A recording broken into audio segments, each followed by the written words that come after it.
Salut à tout le monde et bienvenue à cet épisode de Miladoc dédié au cinéma. Prenez les billets, le film va commencer et comme disent les assistants réalisateurs, action!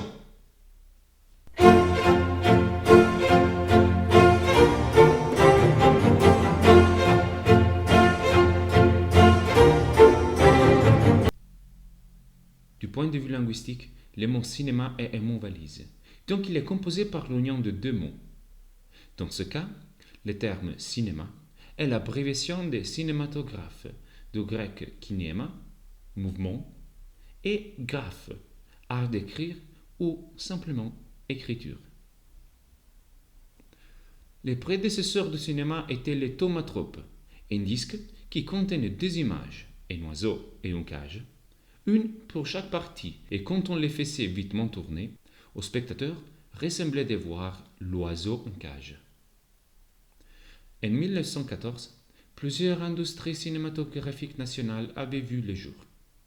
À cette époque, en effet, l'Europe, la Russie et la Scandinavie dominaient le secteur, tandis que l'Amérique occupait une place beaucoup moins importante.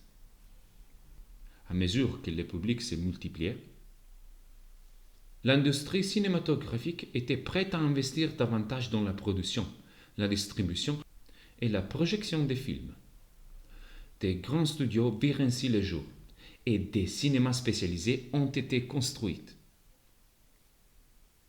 Les 30 premières années du cinéma ont été marquées par la croissance et la consolidation d'une base industrielle, la mise en place d'une forme narrative et le perfectionnement de la technologie. La couleur a d'abord été ajoutée au film en noir et blanc par la coloration à la main, teinture, virage et pochoir. Curiosité. L'inscription Hollywood, qui surplombe Los Angeles, est devenue le symbole du cinéma américain, mais elle n'a pas grand-chose à voir avec ce monde. Elle a été en effet érigée en 1923 pour faire la publicité d'un nouveau quartier résidentiel. L'Italie, de l'autre côté de l'océan, a aussi son Hollywood. C'est Cinecittà, où 47 films tournés là-bas ont remporté un Oscar. D'autres versions de Hollywood sont Nollywood au Nigeria et Bollywood à Bombay, en Inde. En 1906, les principes de la séparation des couleurs ont été utilisés pour produire des images animées dites en couleur naturelle, grâce au procédé britannique Kinemacolor, présenté pour la première fois au public en 1909. Les premiers procédés Technicolor à partir de 1915 étaient lourds et coûteux. En 1932, l'utilisation de la couleur s'est développée et parmi les premiers films à l'utiliser figuraient Autant on emporte le vent, connu en Italie comme Via col vento, et Le Magicien d'Oz, duquel le titre italien est Il Mago di Oz. Les premières tentatives d'ajouter un son synchronisé aux images projetées utilisaient des cylindres ou des disques phonographiques. Les premiers longs métrages intégrant des dialogues synchronisés a été The Jets Singer. Curiosité. Tout d'abord Lénine, qui compte tenu du caractère international et populaire du cinéma, n'hésita pas à dire qu'il s'agissait précisément de la plus importante des arts. Au début des années 1930, presque tous les longs métrages étaient présentés avec un son synchronisé et, au milieu des années 1930, certains étaient également en couleur.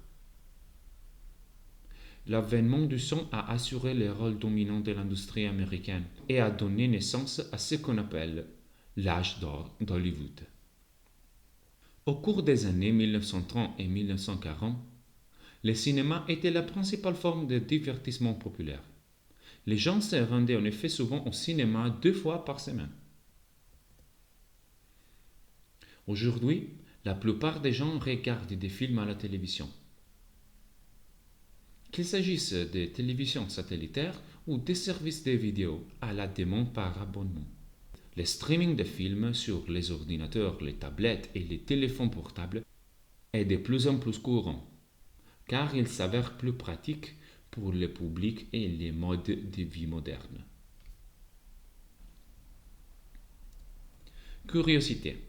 L'italien Ricciotto Canudo a défini le cinéma la septième art, la forme d'activité artistique qui, plus que tout autre, révèle un lien intime, une correspondance précise avec les conditions économiques, sociales, culturelles et artistiques de notre époque. Voilà du lexique spécifique du cinéma. Scénario pour commencer. Les textes écrits qui décrivent l'histoire, les dialogues, les lieux, les personnages. Storyboard. Une série de dessins représentant les plans envisagés. Casting. Processus de sélection des acteurs. Il peut inclure des auditions ou des essais caméra. Clap. Planche utilisée pour identifier les prises au début de chaque enregistrement. Effets spéciaux, les VFX. Des transformations numériques réalisées en post-production. Pour conclure, mes amis, le lexique des rôles et métiers. Le monde du cinéma est structuré autour de nombreux métiers, chacun avec ses responsabilités spécifiques. Réalisateur, les chefs d'orchestre du projet artistique.